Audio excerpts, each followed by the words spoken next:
não é exatamente os Estados Unidos que querem uma grande briga com o Brasil, tá? O Donald Trump sequer menciona o Brasil nas declarações dele.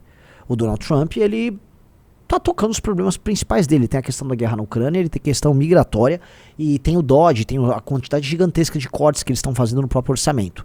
Então, quando você olha ali, né, o que o Donald Trump está fazendo é cuidando dos afazeres fundamentais que o elegeram, os temas centrais para a eleição dele. E bem ou mal ele tá tocando isso. Eu vi um vídeo dele, depois eu ia pedir pro Rizzo arrumar, até porque, enfim, essa abertura de live a gente vai ter que dar essa construída sobre quem é o Trump, acho que vai ser importante.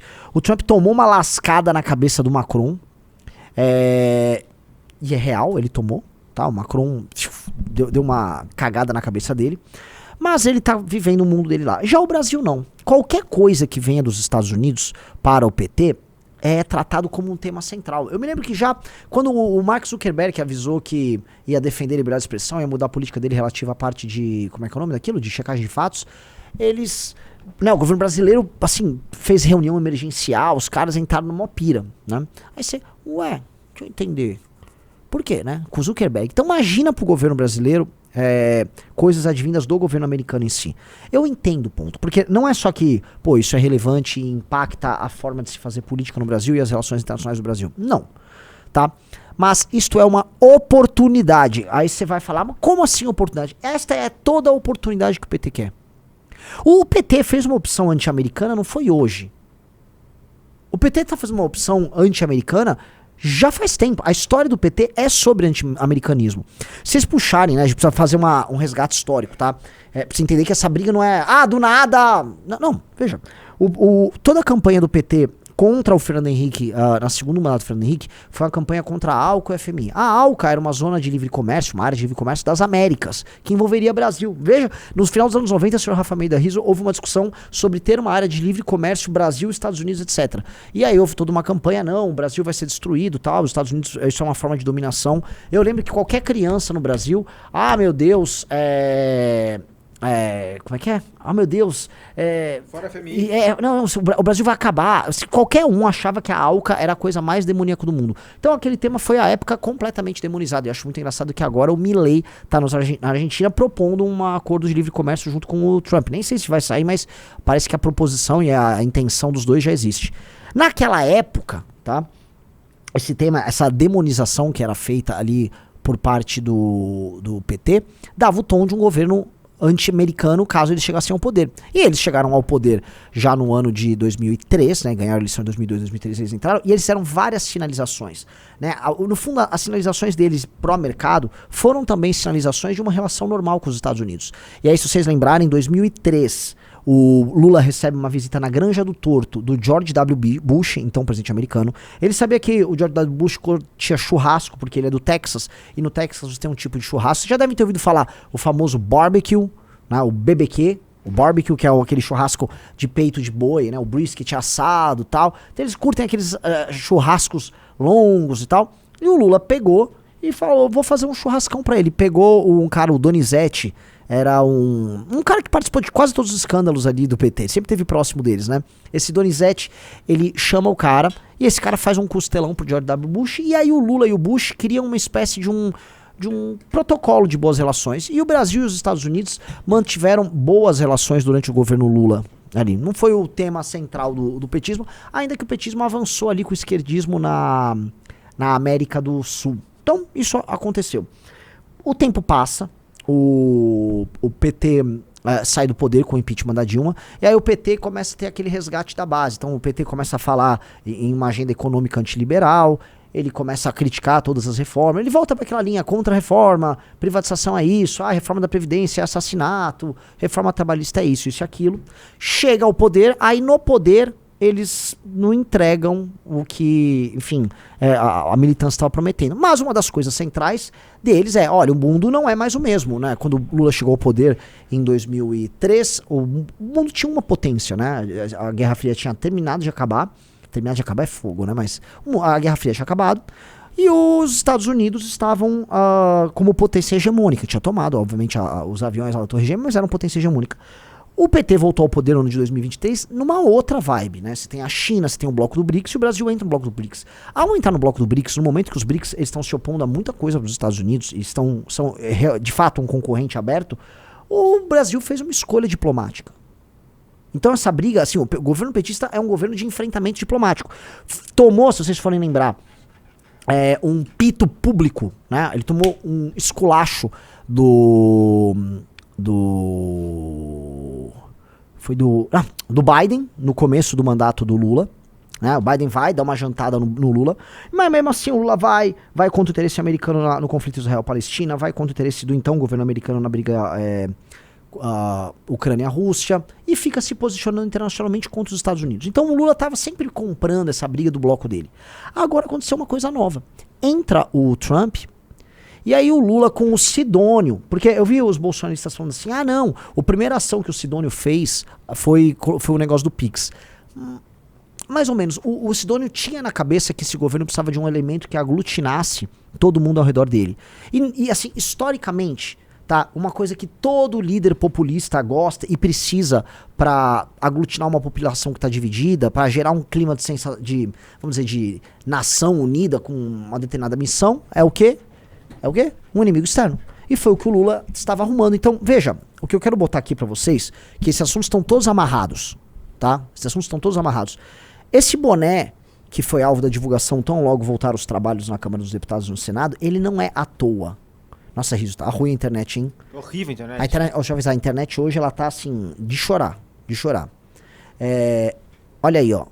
Esse boné que saiu, o Brasil é dos brasileiros, esse boné, ele representa uma campanha, eles mandaram rodar o boné, uma campanha que o PT estava fazendo para enfrentar o Trump e usar o Trump como um inimigo que unifique aqui. Então o Brasil é dos brasileiros e o Lula vai peitar o terrível Trump, o fascismo vai ser enfrentado aqui do Brasil. O Brasil será uma voz internacional que vai unir as potências terceiro-mundistas para enfrentar o grande satã norte-americano.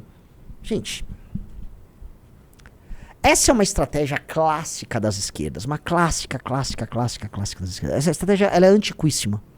Tá? A esquerda adora ter um tipo de briguinha com os Estados Unidos em que, né, o líder, o caudilhesco, fique lá fazendo esses enfrentamentos e chore e não sei o que, e briga e diz que nosso governo foi derrubado pela influência americana.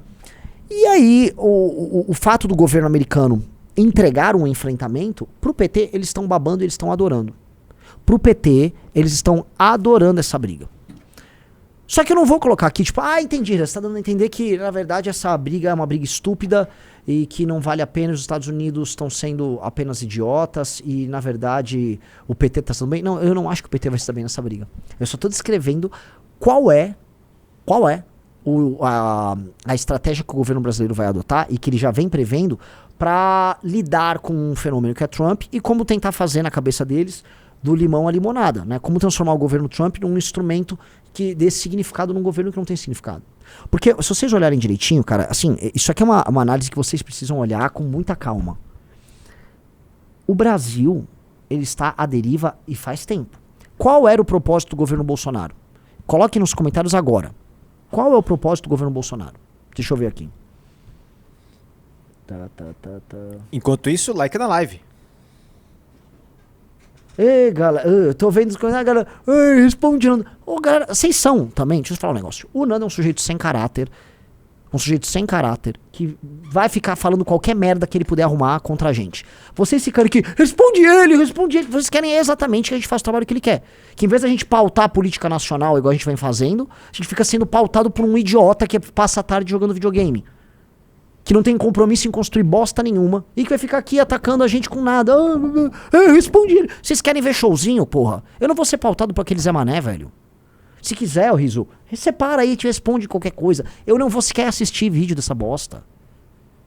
Entendeu? Parem com isso. Ou vocês estão aqui na live pra acompanhar, ou vocês querem ficar vendo assim, responde esse Zé Mané. Esse Zé Mané, a vida dele vai ser isso. Enquanto a gente constrói partido, enquanto a gente tá pautando o que tá acontecendo, ele vai comentar e vai xingar. A vida dele é essa, cacete. A vida dele é essa.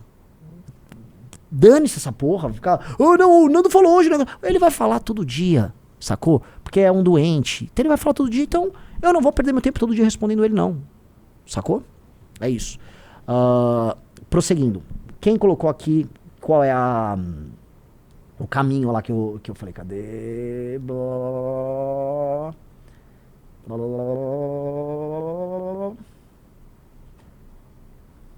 Um cara botou aqui, ó. Não acho esse alinhamento terceiro-mundista do governo Lula tão evidente assim. O Brasil barrou a Venezuela dos BRICS. Governo ambíguo na política. Não, o governo é ambíguo, mas o governo prevê. Esse que é o ponto. Agora, uma espécie de um novo momento do ponto de vista geopolítico. Porque vocês precisam pegar assim, o governo previa, como todo mundo previa. A gente previu aqui também. Olha, o governo Trump vai chegar aqui e vai, ó... Ele vai começar a botar pra fora um monte de imigrante. Todo mundo que é imigrante de todos esses países latino-americanos que realmente inundam os Estados Unidos de gente, ele vai mandar fazer as deportações. E aí, eu lembro que a Venezuela já tinha avisado, eu não vou receber avião de deportado não. México tinha avisado isso antes. Então, o Trump entrou e falou, vai receber sim. E todo mundo que veio peitar ele tomou esculacho e teve que receber os aviões. Até porque já recebia os mesmos aviões quando era o governo Biden, quando era o governo Obama. Então esse tipo de coisa já acontecia antes. O Trump foi, apertou, teve um conflito lá com o Petro. O Petro virou para a esquerda latino-americana um herói por algumas semanas. Veja, Petro peita e humilha os Estados Unidos. Ele dá uma reclamada, mas depois ele pegou e sentou no colinho americano e ficou quietinho. Porque eles não vão brigar com a potência americana. Lembre de um negócio, os Estados Unidos têm assim, eles são essenciais na questão colombiana. A Colômbia é um país cujo parte bem grande do território dela é ocupado por narcotráfico. Eles precisam dos Estados Unidos, inclusive, para inteligência. Aí o Petro vai, comprou a briga e depois os Estados Unidos fica quieto. Mesma coisa no Brasil. Quando mandaram um avião, e já vinham vários outros aviões de deportados desde o governo anterior, aí veio um avião e não, porque os caras eram algemados. Algemados? Algemados? Algemados? Algemado? Né? Então aí veio isso, né? O Lula se pronunciou, veio toda aquela galerinha se pronunciando, e o governo americano, não, é isso aí mesmo, e vai ficar por isso mesmo. Numa briga com o governo americano, o Brasil vai ter que ceder na maior parte dos casos. Na maior parte dos casos. Uma briga com o governo americano não é uma briga muito boa. E o Brasil só pode se beneficiar dessa briga, realmente, no médio prazo, se os Estados Unidos criarem contra si uma tempestade perfeita. E o que seria uma tempestade perfeita? Os Estados Unidos saem tomando uma série de decisões insensatas, tá? Que ele vem tomando algumas, em verdade, ele vem tomando algumas, que o isolem, e aí o mundo começa a se reorganizar ali. E é possível que eles tomem decisões sensatas, porque os Estados Unidos estão inaugurando uma nova diplomacia. É nova essa diplomacia. O que eles estão fazendo com a União Europeia, o que eles estão fazendo com aliados históricos deles, eles nunca fizeram. Pelo menos que não que eu saiba. O que eles fizeram com a Dinamarca, com esse negócio da Groenlândia, de ficar expondo e humilhando e apertando. Ou mesma coisa com o Panamá, com o Canadá. E aí os países começam a responder. A Europa começa a responder, o Macron respondeu, o pessoal do Canadá respondeu. Não sei, pode ser que funcione essa política imperial do Trump. Ou pode ser que a política imperial do Trump seja discurso. Lembrando que o Trump, em muitas coisas, se parece com o Bolsonaro. Né? Qualquer coisa, né? O cara... Não, eu vou fazer... Não acontece tanto assim. Então não acho que vocês têm que ficar, vamos dizer, pautados pela política externa americana achando que ela é definitiva. Muito dela é marketing também. E a gente vai saber se vai funcionar agora na questão europeia. Existe um marco que vai dizer se essa nova política americana ela dará resultados ou não. Será o acordo que ele pretende fazer na questão ucraniana, que foi tema central de campanha dele. Pro eleitor republicano não tem que mais dinheiro americano para financiar aquela guerra. Agora vai ter o contexto europeu, são aliados históricos americanos, é um novo tipo de política e vai ver se vai dar certo. O Brasil resta ficar olhando. E pro Lula é boa a briga. Até certo ponto. Uma briga que escale, que vire problemas comerciais já num país que está numa situação econômica complicada, aí se passar da linha não vale a pena. Agora, até vale. Então, eu não tô vendo o pessoal, comentaristas de imprensa, Globo News, entrarem nesse detalhe. Tá? Entrarem no até que ponto esse tipo de declaração não é bom para o PT. Se vocês forem pegar os petistas, eles estão levando as discussões nas redes sociais para os seguintes termos. Veja só os patriotas de direita brasileiro que estão basicamente pedindo uma intervenção externa no próprio país, né? Então, um patriota brasileiro acha absolutamente ok que uma potência estrangeira venha atuar dentro da sua jurisdição. É uma argumentação falha? É, porque o Brasil já está institucionalmente todo cagado. E sim, a forma como o Musk tratou essas empresas de redes sociais, o Xandão tratou essas empresas de redes sociais aí naqueles meses do agosto, setembro do ano passado, foi um tanto quanto draconiana. É inegavelmente, assim, foi draconiano. Posto isso, eu não sei dizer se o governo americano vai adotar com a União Europeia o mesmo comportamento que ele adota com o Brasil, né? Porque a União Europeia também foi bem draconiana com o Musk nessa questão das redes. Mas eu deixaria isso um pouco de lado pra gente fazer essa análise. Eu acho que o principal pra gente olhar aí essa coisa envolvendo redes, briga, interesse do governo americano é até onde o Trump tem interesse em ir, porque também é comprar uma briga com o maior país da América do Sul, uma das 10 maiores economias globais, por um tema que talvez seja pacificado, e existe um elemento tempo, né? O Lula, se vocês entenderem, ele não é favorito às próximas eleições. E o governo americano talvez apenas queira andar de lado, elege um aliado aqui. O Brasil não é tão importante assim nesse cenário deles. Então, eu queria acompanhar, mas eu acho que é importante a gente botar esse tema aqui para vocês. Até que ponto os Estados Unidos da América vão levar à frente essa briga e até que ponto o PT vai sustentar fogo, tá? Eu queria ver, assim, você tem aí alguns materiais que são, assim, não digo de assustar, mas assim, são tipo, ok, a gente vive num regime um tanto quanto estranho. Vamos ver a nota brasileira. Ó. Só lembrando, cadê meu áudio? Tá aqui? Ah, tá aqui. Ontem, cadê? A gente leu isso daqui que foi do Embaixada Americana pro Brasil, né? E aí a resposta do Itamaraty, depois de consultar o Xandão. Manifestação do governo norte-americano sobre decisões da justiça brasileira. O governo brasileiro recebe com surpresa a manifestação veiculada hoje pelo Departamento de Estado norte-americano a respeito da decisão judicial, blá, blá, blá, blá, beleza. O governo brasileiro rejeita com firmeza qualquer tentativa de politizar decisões judiciais e ressalta a importância do respeito ao princípio republicano da independência dos poderes contemplado com... Não é isso que está acontecendo aqui, né, galera? Então, assim, naturalmente o Brasil ele fica vendendo uma tripartição dos poderes que não existe. Mas vamos lá. A manifestação do Departamento de Estado distorce o sentido das decisões do STF, cujos efeitos destinam-se a assegurar a aplicação no território nacional da legislação brasileira pertinente, inclusive a exigência da constituição de representantes legais a todas as empresas que atuam no Brasil. A liberdade de expressão. O problema, né, que eles precisam entender é que o Itamaraty ele está usando a linguagem do STF.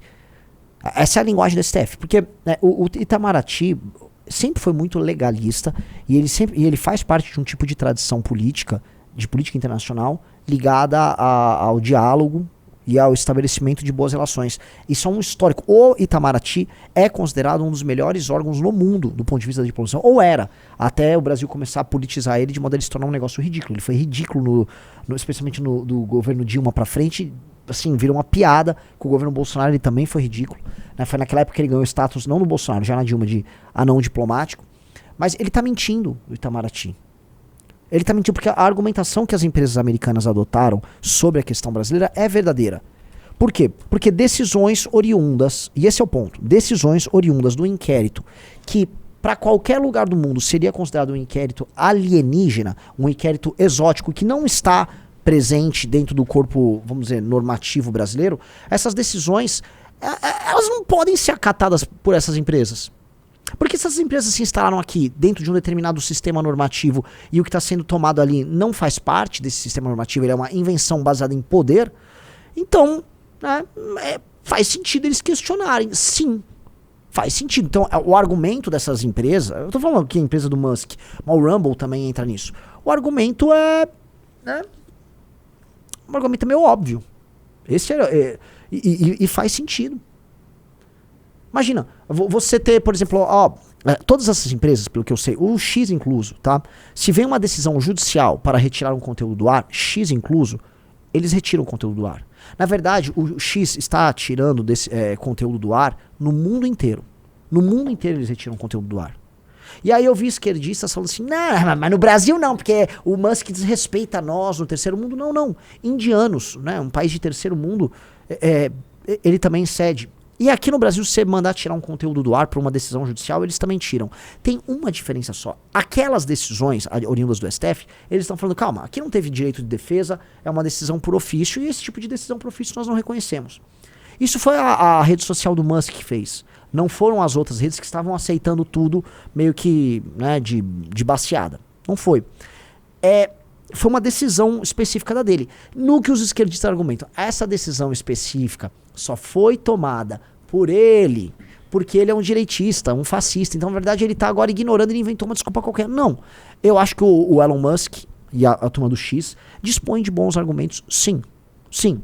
Porque se a obrigação é, eu vou cumprir a decisão judicial que manda retirar um conteúdo. E 2, essa decisão judicial que está vindo aí, ela é uma decisão praticamente de ofício, através de um instrumento de poder que é um inquérito que é no mínimo curioso, né? Então cabe discussão, sim. Lógico que isso faz parte de uma discussão e uma decisão que também é política por parte da empresa X, que é a empresa do Elon Musk. E aí depois coisas começaram a acontecer que também cruzam certas linhas. Por exemplo, quando houve uma penhora online, uma penhora bancária, em contas de empresas correlatas do Musk. O Xandão foi na Space... Não foi Space, foi a Starlink. O Xandão, ele basicamente retirou dinheiro da conta Starlink, sendo que a Starlink é uma empresa que não pertencia só ao Musk. Ele não é só o acionista. A Starlink pertence a SpaceX, é tanta sigla, Starlink pertence a SpaceX, e a Starlink, como iniciativa, ela conta com, sei lá, o pessoal da Google é acionista, e vários outros empresários, o mundo inteiro são acionistas. Então, o Xandão, ele começa a tomar decisões que são decisões que vão se encavalando uma em cima da outra, e aí você começa a gerar um problema sistêmico, né? Aquela decisão não foi boa. E ali, assim, é um período de erros, né? Sem parar do Alexandre de Moraes. E esses erros sem parar que o Alexandre de Moraes foi tomando foram enfraquecendo a posição internacional dele. Eu acho que o lance de pagarem pra ver, né, que foi o que o Musk fez, foi expondo que o cara vai tomando essas decisões de maneira um tanto quanto arbitrária. Isso enfraquece ele nesse jogo. Acho que se por um lado o Musk teve que ceder, teve que pagar as multas e teve que tirar os perfis, do outro o Musk obteve o efeito prático de falar, o rei tá nu. E foi, eu acho que o que ele fez, né? Então, não foi bom pro Alexandre de Moraes esse duelo que teve no ano passado, e é bem discutível a posição do STF. Então, o que essa nota tá falando, essa nota parte de uma ficção de que o Brasil vive um estado de normalidade democrática que não existe. O Brasil não vive esse estado de normalidade democrática. Então, é uma nota de ficção. É uma ficção que está sendo dita ali. Ele prossegue. A liberdade de expressão, direito fundamental consagrado no sistema jurídico brasileiro, deve ser exercida no Brasil em consonância com os demais preceitos legais vigentes, sobretudo os de natureza criminal. No que eu... É lógico, né? Outra malandragem desse tipo de nota, né? Então, o que essa nota tem que é extremamente malandra? Você olha aí com carinho, né? Não, a liberdade é um direito fundamental, né? Mas ela tem que estar em consonância com demais preceitos legais vigentes, que não são eles em si direitos fundamentais, mas eles são tornados direitos fundamentais. Então, veja só. Começaram a colocar, né, que qualquer minoria, você atacar de minoria, você está atacando um direito fundamental. Direito à integridade, à vida, essas bagaças todas. E aí se você faz um comentário que contraria vamos dizer, a autoestima, né, de uma figura aí, assim, assada, aí você, né, aí a liberdade de expressão, ela é tão fundamental que uma piada sobre gordo derruba ela. Né? Então, o aspecto fundamental da liberdade de expressão é tão frágil que uma piada sobre gordo já torna ela menor. O que mostra que a relativização em série que fizeram não entrega direito à liberdade de expressão no Brasil.